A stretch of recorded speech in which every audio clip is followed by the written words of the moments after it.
Envase Technologies creates a suite of solutions that makes it easier to run your trucking business. For drivers and carriers, our solutions put control back in your hands with a TMS, capacity and storage marketplace, and rate management system. Optimize your operations with less administrative headaches and increase the value of your time spent on and off the clock. Envase Technologies, driving progress, delivering innovation. For more information, visit envasetechnologies.com. That's ENVASE Technologies.com. Hey, supply chainers, wherever you are in the world, this is Sarah Barnes-Humphrey with you today. Are you ready? Let's talk supply chain.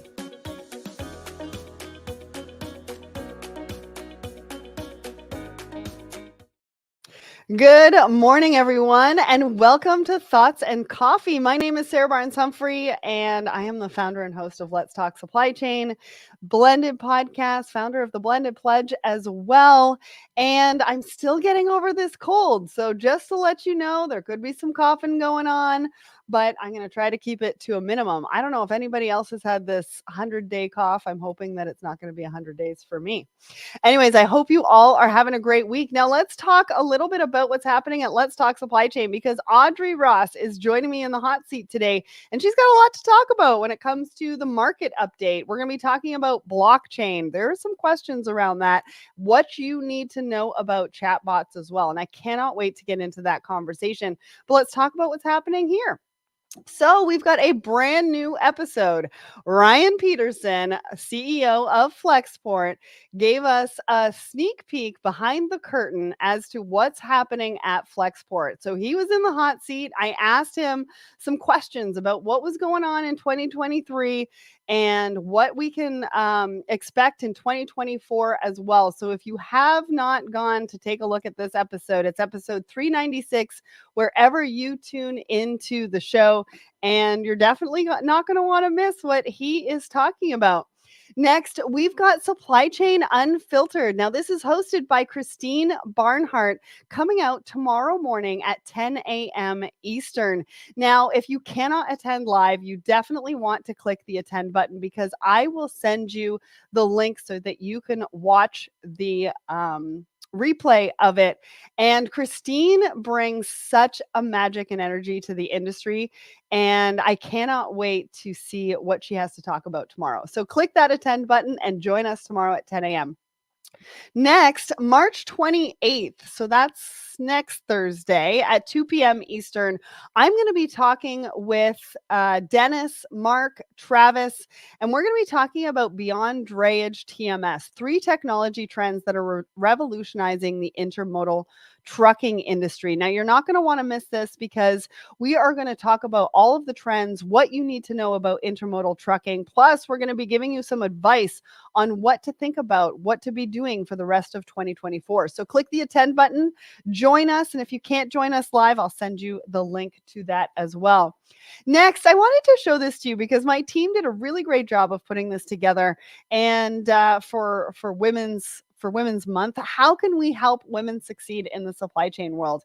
Now, we brought together some tips and tricks. Networking is one of them.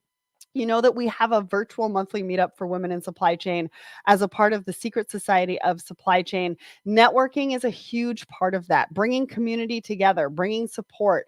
Invest in the women in your organizations. Mentorship is a big part of that as well. Industry associations, invest in your team members so that they can go to industry associations, they can be members there, and they can get the support from the community as well. So I hope you saw that and enjoyed that one just as much as I did. All right, I think that's about it. Now it's time to bring up Audrey. Good morning, Audrey. How you doing? Good morning. Well, I think we have the same cough, so I'm doing do. as well as that. We spent too much time together at TPM. Yeah, that's probably it. I for all the fun we had. All the fun we had. Now, before you introduce yourself, because I'm pretty sure there's probably not too many people out there that don't know who you are. Anybody who's in the audience, I want to know where you're tuning in from. So put it in the comments. We'd love to give you a shout out. And so Audrey, tell everybody who you are and what you do. Sure. I'm Audrey Ross. I'm tuning in from Toronto, which is about to become quite snowy. Is it? Are we expecting a lot of snow? Yeah. Oh. Yeah. It's a little chilly here too. It's a little fresh for the start of spring. I think we're at, I don't know, 40 for the Americans-ish, 35, Oh, 40 it's cold. Yeah, for our I don't American friends in decide. Fahrenheit, and we're around sort of 1 to 3 degrees Celsius for everybody else. Yeah, what am I up to? This year's an interesting year. We're up to blended pledge. So I'm part of the blended pledge group, which is a favorite of mine. Hi, Pam. And I'm also the president of OIT Toronto for this year. So we're just working out some board positions and getting ready to really roll into some events. So yeah, that keeps me busy. Awesome. I love that. All right. So let's get to the poll of the week. Actually, first, I want to say hi to James and Tayeb over on my personal LinkedIn. Thank you so much for joining us and for commenting. All right. So we've got a poll. So we ask you all a question every single Wednesday morning on the Let's Talk Supply Chain LinkedIn and Instagram. So last week we asked you, which one would you prefer? Now we had almost 400 votes on this one. And 94% of you said better pay, over Yeah. 6% of you that said better job title. Now, I know you answered, you actually responded in the comments here, Audrey. Talk to me about what you thought about this particular poll. I mean, titles, they're not unimportant. They're not unimportant. Like they do have an impact on sometimes your credit rating, your bank Okay. situation. If your title stays sort of stagnant or fixed for a long period of time, it can sort of that sort of has, probably inherent bias, but has sort of can work against you in financial services, because it is sort of how they measure movement, progress, ambition in sort of your career. So it's not unimportant, but out of the two things in this market, yeah, it's the pay. Yeah, it didn't really surprise me too much. And I want to hear from everybody who's watching in the audience right now. Would you prefer a better job title or a better pay? Or Yeah, maybe there's something else that you would prefer as well. I know yeah. Justin was talking about You came a in, yeah. position that would allow him to shape the culture, make positive changes where changes are needed. Sonia Mhm. said both of these and a great company culture. I don't settle. I love that. Yes, And yes, Frederico, the right culture fit and environment, that needed to be yeah. an option. Now, we wanted to leave it at just those two options, just to see what everybody would say. We didn't want to give too many options because it's interesting to see. I was talking to somebody the other day, and they have a C-suite title. Yeah. And I was talking to them about, personal branding, and what happens after the C-suite title. When everything sort of goes away and, people aren't commenting as much because you don't have that C-suite title or the C-suite title attached to that particular company anymore, what happens? Mhm. Yeah. Sometimes those speaking engagements go away, Yeah. right? Sometimes that engagement goes away on social media that you are used to. And Mhm. so I think when we think about, job title, you're right. There is some inherent bias around it. And there are some things that come with that particular title, depending on what that title is, that gives you a bit of a safety net. And so the Mhm. idea behind the job title is thinking about what happens after the job title and who am I without it? That's a big question, Sarah. Who am I with? Who am I if I'm not this job title, or who am I if I'm not in this Yeah. position? Yeah. Especially if you've been somewhere for a few years, right? Who am I if I'm not here? Yeah. What does that look like? What does that mean? Right. And I think we can't, we do get sort of, and as humans, we like to get sort of comfortable and have Mhm. familiar things. And, but yeah, understanding what that means and how to work a personal brand is sort of key for maintaining those opportunities as tied to you and not to, you know, Yeah. Yeah. another brand or another company. Yeah, I mean, I went through that, right? Director of Hmm. sales and marketing all the way to a Yeah. receptionist of a tennis club, Yeah. because I had to do what I had to do because I wanted to build my own company. Yeah. And that was a weird transition. Yeah. There was a lot of soul searching within that year, trying to find a job. Do I really want a job? Do I want to start my Yeah. own company? How do I support myself while I start that company? So lots of different things to think about. All right. Hmm. So let's get into the market update. What are you seeing? What is happening? I know that Lars gave a really great update at TPM that you were a part Yeah. of around the That Red was Sea. fantastic. Talk to us about Um, what's happening. yeah, his overall update on sort of forecasting what the shape of the world is going to look like and how we're going to interact how our supply chains are going to interact and intersect with that new sort of world it was a fascinating session. Like, it's an absolute can't miss. And it was a packed room. So, well, before you go on, I am going to say I've got Lars coming on the show. I think it's next week. He's coming on Thoughts and Coffee next week. So you definitely want to tune in for that, because he's going to be giving us those updates as well. Yeah. So he's definitely got probably the strongest view on the Red Sea crisis. Of course, he's reporting that, and it's been, I think we're at day 96 or day 97 now. It's been ongoing for a while. We're still seeing attacks. There was an announcement made by sort of the leader of this Houthi group on escalating that and trying to even have an impact on the vessels that are diverting around, even though they're avoiding the area, to sort of expand the area. So there is a lot of kind of concern around what that situation is looking like, because it is active. It's active. It's a military situation at this point. So there's a lot of high risk there.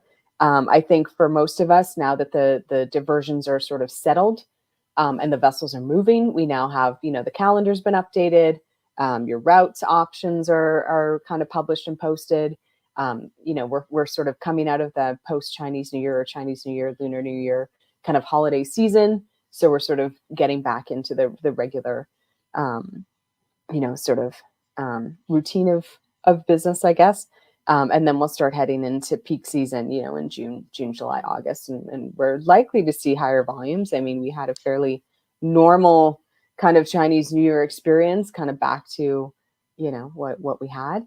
And then we do have some good news on Panama. We are seeing they've increased by 2 to 4 vessels a day, 2 vessels a day now, increase. So I think the report I saw was we're at about 26 or 27 vessels passing through, which is still about 10 short of the usual kind of 38 that we would have seen, but sort of pre these drought conditions. But that is promising, because most of us weren't really expecting any change there until May or June. And there's been a lot of kind of concern or questions on, like, do we start diverting? If there's a labor issue on the East Coast ports, do we start diverting some of that cargo into the West Coast? Do we sit and wait for Panama? Do we divert that cargo? So there's been a lot of like, oh, how do I make the best decision and what's going on? So it's nice to see that alleviate even just a little bit. And I hope that covers that's a lot of places that they're. No, I think that's a really great update. One of the things around the Red Sea that I did want to bring up was the conditions for the seafarers. So I feel like we haven't really spoken about that since the pandemic. That was brought up a lot, right? Because you've got the crews of these vessels that are having to manage these vessels throughout some of these disruptions and throughout some of these crises.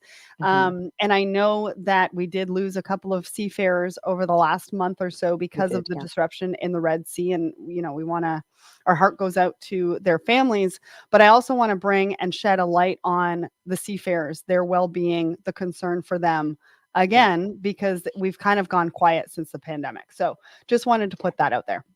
And I think Lars does a good job of reflecting on like this, we're sort of seeing we're getting reports of minimal damage, right? Right. So the reports are like it's minimal damage, or there was a small fire.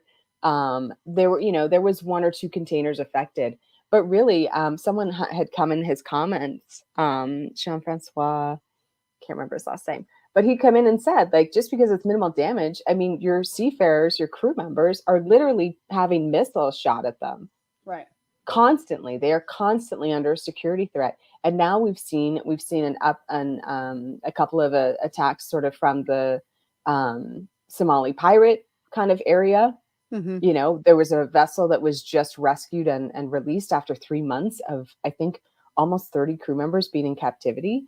So, I mean, that impact can't be understated, and to your point, these are the people who are literally frontline moving your goods. And these are some very dangerous conditions, and they remain so, and I mean, for me, it's tough. I mean, we're moving things that are sort of lighter on the scale of commodities, and so it's certainly tough to watch that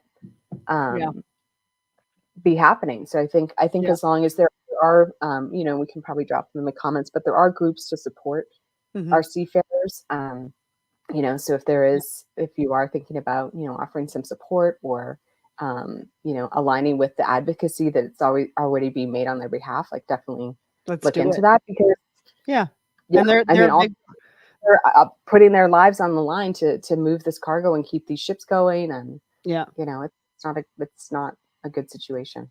Yeah. And they're part of our supply chain family, right? We all need to look out for each other. All right, let's get to our first article. So the first article that we're talking about today is why blockchain technology hasn't dominated the supply chain yet. I feel like we've been talking about blockchain off and on forever. I feel like when we bring up blockchain today, it's kind of like, really, are we going back down this route? Is it coming back? Like, what is happening? But the question in this article is, why hasn't blockchain taken over supply chain? And they're saying that back in 2017, it was the perfect fit for supply chain management. Was it? I'm not sure. But is this a comeback for blockchain? They're saying the reason why blockchain needs to be popular within supply chain are a few reasons. One is decentralization, which is equal authority and the balance of power. Now, the one thing that came up for me in this particular instance is then who takes responsibility and who takes accountability for what is happening within the blockchain if you have a balance of power, right? It talks about transparency, having the same data. And they used an example of medicine and how blockchain can help with authenticity and expiry and just making sure that obviously the medicines are great. So that's great for healthcare supply chains. But supply chains really run the gamut of, what products actually run through the supply chain. And I don't know if that's really going to be a sticking point necessarily for everybody. And how do we get all the same data together if we can't even bring some of the people to the same tables to have the same conversations? Anyways, those were 2 out of the 4. I'm going to stop there because I want to give you an opportunity to comment. Yeah, I mean, I think it's one of those tools that a lot of people can see has a lot of positives to it, and so the concept of this sort of the centralization where you don't have fragmented pieces of information or access, or it reduces the risk of cyber attacks, right? Because you have this sort of housed in a way that can maintain the authenticity of the information. But to your point, Sarah, we're talking about an industry that can't, like, is sort of historically behind in the use of technology, has a total lack of standardization. Like it's a struggle.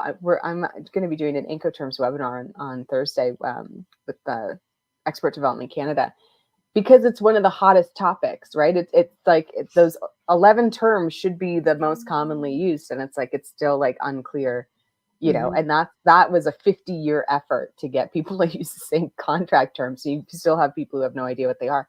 So it's an interesting industry, and like you say, like there are pluses for things like cosmetics, things like healthcare that have these expiry dates or have these sort of parameters that need to be maintained. It's all plus, but you can see some real hurdles in kind of adopting something that you have to share. You have to, we have to have standardization, and you have to behave well together. And this industry, it's like, oh, well, we'll see. Well, one of the words that they used in the article, and I highly recommend you go and check out this article, because it does talk about, the benefits, but then it also talks about the hurdles and what we need to go through to get there, if we're going to get there. But one of the words they used is unchangeability. Is that a word? I mean, I feel like I should have probably looked this up before we went on air. But I looked at the word and I was like, is that actually a word? But they use it as one of the reasons why we should have blockchain in supply chain. And they talk about it around the fact that on the blockchain, you cannot erase any data. So basically, it keeps the integrity of the data that's within the supply chain and within, I guess, the life cycle of a shipment that's on the blockchain. And, I think about that, and I think about how things can be doctored. I think about what you said around cybersecurity, right? Logistics and supply chain are one of the most targeted industries for cyber attacks. And they're saying that it can also help with less breaches and, again, no altering. So one of the things that they really focus in on here is you cannot alter the data. And so one of the questions that I had while I was reading this, I was like, are we known for that? Like, are we known for altering data on, really important documents? Because I don't think that we are. I'm sure it has probably happened in the past, and we want to be secure and make sure that nobody does it. But I don't think that that's something that we're known for. And so I thought that was kind of interesting. And then the hurdles that they were talking about around blockchain being a part of the supply chain is cost. Yeah. Regulations. We're a highly regulated industry. And so again, how do you get everybody to the table to talk about the rules and regulations and how to incorporate blockchain? Scalability was one of the hurdles. And then obviously the traditions. Because we are, like you said, a traditional industry. And so it is a little bit more difficult to move, sort of that boat in a different direction. Any other thoughts on that? It's a good one. I would say, that especially as we move into, a world that has more access or more threat, maybe from, not necessarily just, cybersecurity is sort of the blanket term I use because it's, not my area, but I mean, those, anything that's going to corrupt the data, anything that's going to corrupt what your shipment is, right? Yeah. The risks of, the risks of not being clear and not stating true information and not being able to verify it. That's. Yeah. Key to successful supply chains of the future. All right. Let's talk about, let's talk about this particular story. Yeah. So I don't know if you're in the US, if you've seen this particular story, but Air Canada is our, beloved airline here in Canada. And they started using chatbots. Now, the chatbot gave somebody in British Columbia on the West Coast some wrong information about how to actually go about getting a refund for bereavement. I think it was like a bereavement flight. A bereavement flight. You can get better. A discounted fare to attend the funeral or service for a loved one. Right. And so you're probably wondering, well, why are we talking about this and how does this relate to supply chain? Well, we bring this one up because we are in supply chain looking at adopting technology, or we're already adopting technology, and chatbots is one of those. I actually just recorded an episode with somebody yesterday who said that they had incorporated chatbots in their logistics company, and that episode comes out in just a couple of weeks, so stay tuned for that one. The reason why I bring this up is because the man or the person in BC was very successful in taking Air Canada to court over the misinformation that the chatbot gave them. And Air Canada was not going to give them a refund because they were saying that they are not responsible for the information that comes out from the chatbot. And so this brings up a very good point. If you're using chatbots, if you are using AI in your supply chain, and it gives out the wrong information, which then leads to a shutdown of a line. Maybe it leads to a penalty down the line. Who is responsible for that? And so the judge in this particular case found that Air Canada's chatbot, they were responsible for the information that came out through their chatbot, and they were responsible to make sure that the information came out true. And so that's why I wanted to bring this conversation to light, because as we get into chatbots and technology and AI, it begs the question of reasonable care. Are you taking reasonable care with the information that you're putting out through your chatbots? And who is responsible? Because the people who are using the chatbots will be taking screenshots. They will have proof if something and some misleading information is provided by chatbots. And it's something that we all need to be aware of. Audrey, what did you think about this? I think it's fascinating. It's a very low cost, sort of low value kind of situation, but legally it's very interesting because, Air Canada really did try to play like, well, our bereavement policy is on this other page of the website. So the accurate information is over here. And the person had looked at that but that's not what the chatbot said. So this sort of, oh, well, our chatbot gave misleading information and sort of thought that that was a period statement. You're like, no, like the chatbot is part of your website. So it's even if there's inaccurate information on one part of the website and accurate information on the other part of the website, that's not the customer's responsibility, right? So certainly it was an interesting conversation on who's responsible for your website and the information on it. You are. Like, it doesn't matter that it's a AI generated chatbot because you've attached it to your website. So it's definitely an interesting case, in this situation. But like you say, it does lead the question of like, what have you checked what kind of information your chatbot is giving out? Because you potentially will be held entirely responsible. I mean, that's the risk with these technologies, when we kind of get ahead of ourselves because of the novelty or this sort of excitement. And then you face the real, then it gets into court and you face sort of the real risk of it. So yeah. And just to put this into context, this was over $650. Yeah, it was a very small, very small money, but reputationally, it's another hit for Air Canada.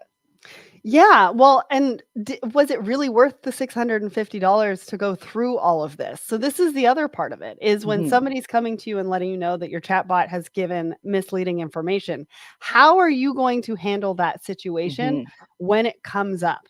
Is there something that you can do with them to make it right and potentially help with that fine? I mean, we could be talking about hundreds of thousands of dollars that could come from a mistake from a chatbot. And so I just wanted to let the supply chain community know that this is definitely something that is possible if you are using chatbots, and to make sure that the data that you are feeding into these chatbots is reliable and is not misleading, and because you have the reasonable care of providing the right information to your clients. All right. Didn't want to scare everybody, but really wanted to put that out there because I feel like we're getting into that side of things when we think about AI and chatbots. All right. So the last article that we're going to be talking about today is around professional conferences are full of harassment. Now, Audrey and I go to a lot of conferences. We're also founders of, the Blended Pledge. One of the reasons why we don't see diverse voices attending or speaking at conferences is because of travel expenses. But I can tell you that this is a close second. And so I wanted to bring this up because we are in full force of professional conferences right now, especially in this industry. And I go back to what I said at the beginning with that particular article or what we put together around supporting women in supply chain. And it's some of the things that we need to think about, or that women think about, when we go to conferences. And they're talking about a tech conference or a legal conference that this happened at. But then they were also talking about how women have come out and talked about some of the other instances where this has happened to them. And I think talking about how we can support women within the professional conference sector, there's a few ways to be able to do that. We are very lucky that we've got a lot of support when we are at conferences. I'm not walking alone to different things. They're making sure that I have somebody to walk with to a different dinner or a different event or things like that. At TPM, we were able to get a women's lounge just so we could, have somewhere to go as a safe space, things like that. But they're saying that 39% of keynote speakers reported harassment. So what did you think about this, Audrey? I mean, there's sort of two pieces that work for me, because there's this sort of historical of, women face a lot of discrimination, or really anyone who's sort of other faces a lot of discrimination in the workplace in general, and conferences are no exception. I do think in the last year, sort of coming out of the pandemic, a lot of people are dealing with mental health issues and stress issues. I don't think people are on their best behavior.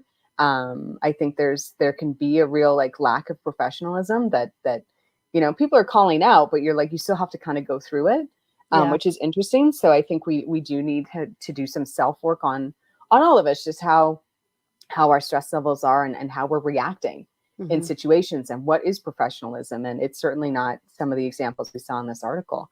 And so at these conferences, the level of tolerance for that is really important. And again, back to what we were talking about with Air Canada, the reasonable care as a conference organizer. Like, yes, there are situations that might be offsite, but how much are you taking responsibility to ensure that your conference is a safe environment, right? And we do run into, especially when you add sort of alcohol into the mix, lack of security, or just a seeming lack of like, oh, this is the kind of minor behavior that'll be tolerated, right? And I think emphasizing that, we have low tolerance for a lack of professionalism and that there are consequences is sort of the key.